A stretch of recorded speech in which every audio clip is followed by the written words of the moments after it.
Assalamualaikum warahmatullahi wabarakatuh. Semangat pagi anak-anak. Jumpa perdana dengan video pembelajaran PPKN SMK. Pada pertemuan kali ini kita akan membahas materi kelas 10 pada semester Gasal pada kompetensi dasar nilai-nilai Pancasila dalam kerangka praktek penyelenggaraan negara. Materi ini terbagi dalam dua bagian dan untuk kali ini kita akan menyelesaikan pada bagian pertama.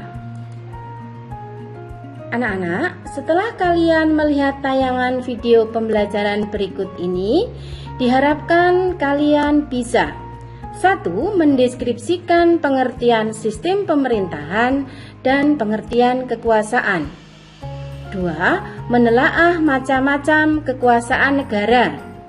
Dan yang ketiga, menganalisis konsep pembagian kekuasaan di Indonesia. Nah anak-anak, sebelum lanjut melihat tayangan videonya, jangan lupa persiapkan dulu alat tulis. Barangkali ada hal-hal yang kurang jelas, ada hal-hal yang perlu kalian catat untuk kita diskusikan lebih lanjut pada pembelajaran yang akan datang. Anak-anak, materi nilai-nilai Pancasila dalam praktek penyelenggaraan pemerintah negara terbagi dalam beberapa submateri,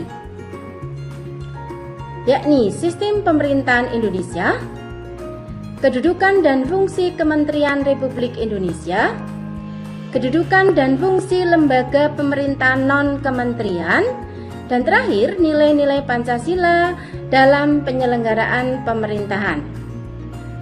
Dan untuk kali ini kita akan mempelajari submateri sistem pemerintahan di Indonesia. Yang meliputi, kita akan mengupas apa itu sistem pemerintahan dan apa itu kekuasaan. Kita juga akan mengupas tentang macam-macam kekuasaan menurut ahli, antara lain nanti ada John Locke dan Montesquieu. Dan pada pembagian kekuasaan di Indonesia, kita akan mempelajari kekuasaan secara horizontal dan kekuasaan secara vertikal. Sistem pemerintahan Indonesia. Pengertian sistem pemerintahan. Sistem pemerintahan adalah cara pemerintah dalam mengatur semua yang berkaitan dengan pemerintahan. Sistem ini berfungsi untuk menjaga kestabilan pemerintah dalam berbagai bidang kehidupan, bidang politik, bidang ekonomi, bidang pertahanan keamanan, bidang sosial budaya, dan bidang-bidang yang lain. Pengertian kekuasaan itu sendiri secara umum adalah kemampuan seseorang untuk mempengaruhi orang lain agar melakukan tindakan-tindakan yang diperintahkan. Sedangkan kekuasaan negara adalah kewenangan negara untuk mengatur ke seluruh rakyatnya untuk mencapai keadilan, kemakmuran, dan keteraturan. Ada beberapa ahli yang membagi kekuasaan negara. Ada banyak teori tentang kekuasaan negara. Di sini kita akan membahas teori yang membagi kekuasaan negara menjadi 3 bagian atau teori tripraja. Tokohnya adalah John Locke. Menurut John Locke, kekuasaan negara dibagi menjadi 3 macam, yaitu 1. Kekuasaan legislatif, yakni kekuasaan untuk membentuk undang-undang. Yang kedua, kekuasaan eksekutif, yaitu kekuasaan untuk melaksanakan undang-undang, termasuk kekuasaan untuk mengadili setiap pelanggaran terhadap undang-undang. Ketiga, kekuasaan federatif, yaitu kekuasaan untuk melaksanakan hubungan luar negeri. Tokoh lain adalah Montesquieu. Menurut Montesquieu, kekuasaan negara dibagi menjadi 1. Kekuasaan legislatif, yaitu kekuasaan untuk membentuk undang-undang. 2. Kekuasaan eksekutif, yaitu kekuasaan untuk melaksanakan undang-undang. Dan yang ketiga adalah kekuasaan yudikatif, yaitu kekuasaan untuk mempertahankan undang-undang termasuk kekuasaan untuk mengadili setiap pelanggaran terhadap undang-undang. Lantas bagaimana konsep pembagian kekuasaan di negara kita? Dan mengapa harus ada pembagian kekuasaan? Kata kuncinya, kekuasaan itu harus terbagi-bagi dalam beberapa lembaga-lembaga negara. Karena dengan terbaginya kekuasaan dalam beberapa lembaga negara, akan terjadi kontrol dan akan ada keseimbangan di antara lembaga pemegang kekuasaan. Jika kekuasaan hanya dimonopoli oleh satu lembaga, maka sangat mungkin terjadi kekuasaan yang otoriter, dan tentunya hal ini tidak kita kehendaki. Maka dari itu, kekuasaan dibagi-bagi dalam beberapa lembaga negara. Kita mengenal istilah pembagian kekuasaan atau distribution of power.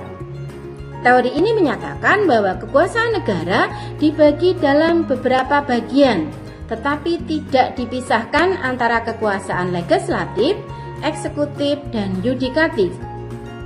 Hal ini membawa konsekuensi bahwa di antara bagian-bagian itu dimungkinkan adanya koordinasi atau kerjasama. Mekanisme pembagian ini banyak sekali digunakan oleh negara-negara di dunia, termasuk Indonesia. Yang kedua adalah teori pemisahan kekuasaan atau separation of power. Teori ini menyatakan kekuasaan negara itu terpisah-pisah dalam beberapa bagian, baik mengenai organnya maupun fungsinya, dan setiap lembaga menjalankan fungsinya masing-masing. Contoh negara yang menganut mekanisme pemisahan kekuasaan adalah Amerika Serikat.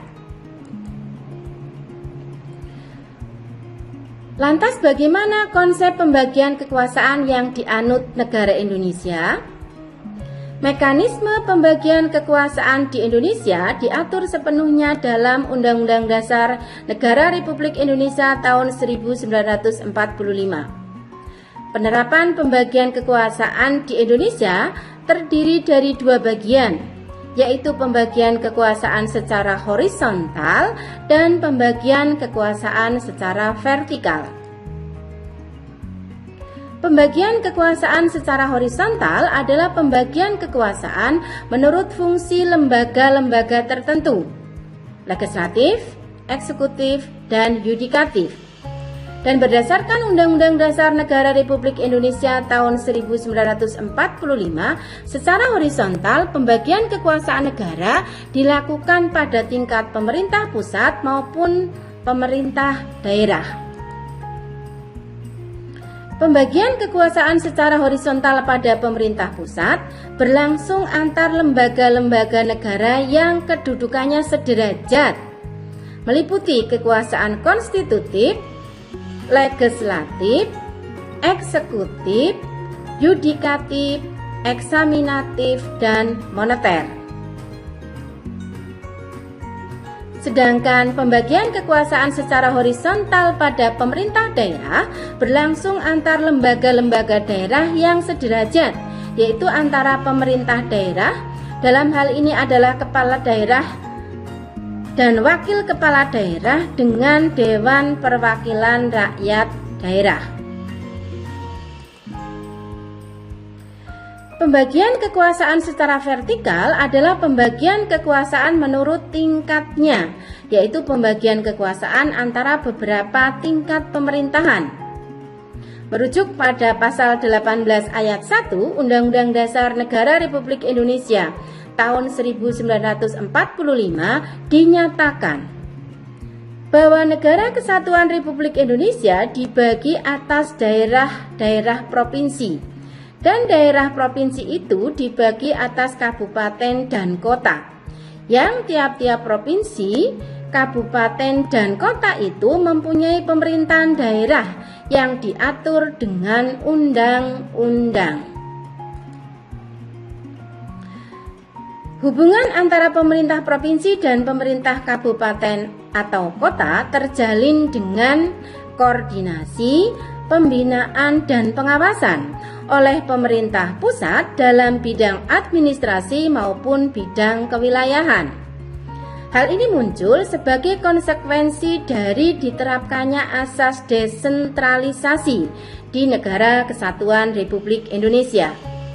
Dengan asas desentralisasi tersebut, pemerintah pusat menyerahkan wewenang pemerintahan kepada pemerintah daerah otonom, provinsi, kabupaten atau kota untuk mengurus dan mengatur sendiri urusan pemerintahan di daerahnya, kecuali urusan pemerintahan yang menjadi kewenangan pemerintahan pusat, yaitu kewenangan yang berkaitan dengan politik luar negeri, pertahanan dan keamanan, justisi, agama, moneter, dan fiskal. Anak-anak, silakan kalian cermati pembagian kekuasaan dalam pemerintah Indonesia yang meliputi pembagian kekuasaan secara horizontal dan pembagian kekuasaan secara vertikal. Secara horizontal, kekuasaan terbagi menjadi kekuasaan konstitutif yang dijalankan oleh MPR, kekuasaan eksekutif yang dipegang oleh Presiden, kekuasaan legislatif yang dipegang oleh DPR, kekuasaan yudikatif yang dipegang oleh Mahkamah Agung dan Mahkamah Konstitusi, kekuasaan eksaminatif atau kekuasaan inspektif yang dijalankan oleh BPK, dan kekuasaan moneter yang dijalankan oleh Bank Indonesia. Sedangkan pembagian kekuasaan secara vertikal meliputi pemerintah pusat dan pemerintah daerah. Pada pemerintah daerah, berlangsung pembagian kekuasaan secara vertikal yang ditentukan oleh pemerintah pusat. Hal ini lahir sebagai konsekuensi diterapkannya asas desentralisasi. Dan pembagian kekuasaan secara vertikal diatur dalam pasal 18 ayat 1 dan pasal 18 ayat 5 Undang-Undang Dasar Negara Republik Indonesia tahun 1945. Secara detailnya, silakan kalian perhatikan bagian berikut ini. Kekuasaan konstitutif, yaitu kekuasaan untuk mengubah dan menetapkan undang-undang dasar. Kekuasaan ini dijalankan oleh Majelis Permusyawaratan Rakyat sebagaimana ditegaskan dalam pasal 3 ayat 1 Undang-Undang Dasar Negara Republik Indonesia tahun 1945. Yang berikutnya kekuasaan eksekutif, yaitu kekuasaan untuk menjalankan undang-undang dan menyelenggarakan pemerintahan negara. Kekuasaan ini dipegang oleh Presiden sebagaimana ditegaskan dalam pasal 4 ayat 1 Undang-Undang Dasar Negara Republik Indonesia tahun 1945. Berikutnya adalah kekuasaan legislatif, yaitu kekuasaan untuk membentuk undang-undang. Kekuasaan ini dipegang oleh Dewan Perwakilan Rakyat sebagaimana ditegaskan dalam pasal 20 ayat 1 Undang-Undang Dasar Negara Republik Indonesia tahun 1945. Berikutnya adalah kekuasaan yudikatif atau disebut juga kekuasaan kehakiman, yaitu kekuasaan untuk menyelenggarakan peradilan guna menegakkan hukum dan keadilan.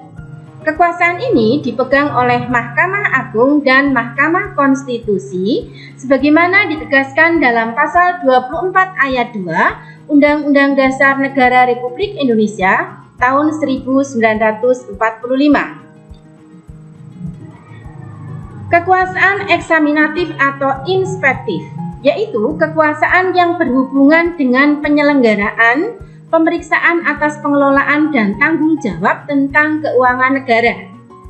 Kekuasaan ini dijalankan oleh Badan Pemeriksa Keuangan, sebagaimana ditegaskan dalam pasal 23 ayat 1 Undang-Undang Dasar Negara Republik Indonesia tahun 1945.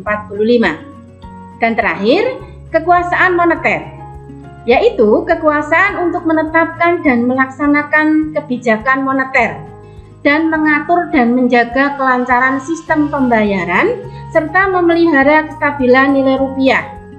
Kekuasaan ini dijalankan oleh Bank Indonesia selaku Bank Sentral di Indonesia sebagaimana ditegaskan dalam pasal 23D Undang-Undang Dasar Negara Republik Indonesia tahun 1945 yang menyatakan negara memiliki suatu bank sentral yang susunannya, kedudukan, kewenangan, dan tanggung jawab serta independensinya diatur dalam undang-undang.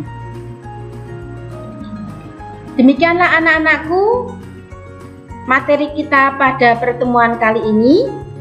Ibu berharap materi yang Ibu sampaikan bisa menambah wawasan bagi kalian terkait pemahaman materi sistem pemerintahan Indonesia.